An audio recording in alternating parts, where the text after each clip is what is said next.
I definitely needed to do something about them. Same with my stomach. And of course, my neck tattoo, which says property of chainsaw.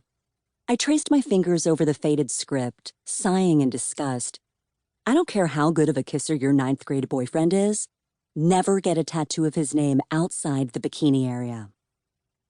These problem areas weren't going to magically fix themselves, so I decided to join a gym and booked a session with a personal trainer named Diego. After we'd introduced ourselves, Diego asked me about my fitness goals.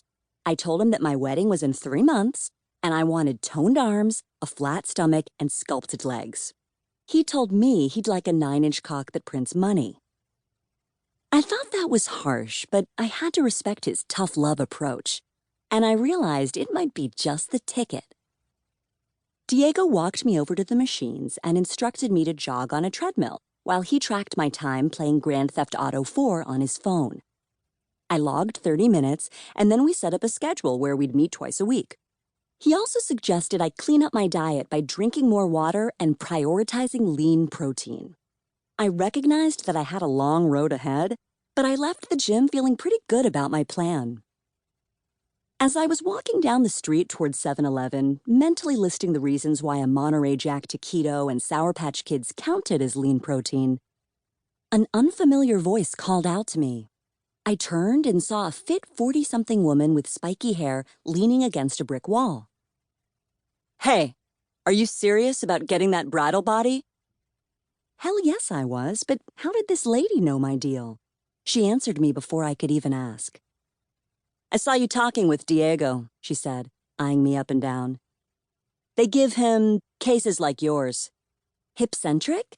5-alarm shit fires." I nodded. She was plain-spoken like Diego, but I liked her candor.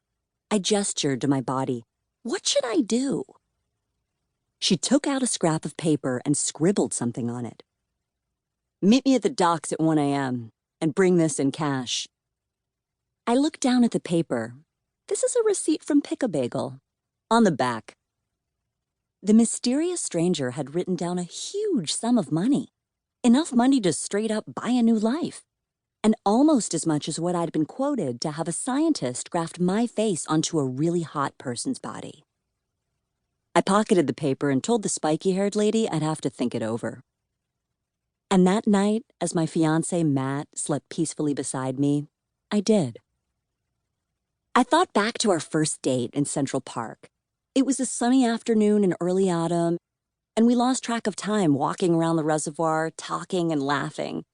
As I cast my mind back to that golden day, I reached out and touched his hair, overcome with love for him. I just completely lucked out with Matt. He was sweet and funny, and what's more, he made me feel sexy as hell.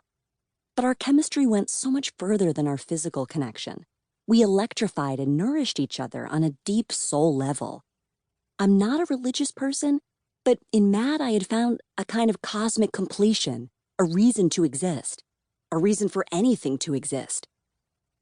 So at the end of the day, I had to admit that he deserved a bridal body that was hot as freaking hell. I slipped out of bed, made a few calls, emptied our savings account, and kissed Matt goodbye as he slept.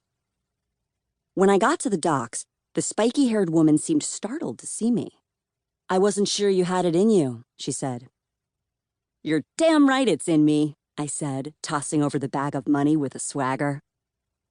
Spiky Hair checked to make sure it was all there, then rose and knocked me out with a single quick punch.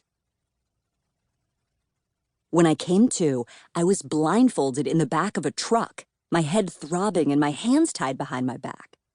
I could hear low, guttural voices, but I didn't recognize their language. My mouth felt like it hadn't touched water for days.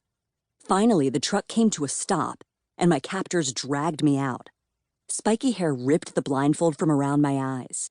The light was blinding, and all I could smell was mud. "March," she commanded, and I did. Later, when my eyes adjusted, I saw that we were trekking through a barren gorge.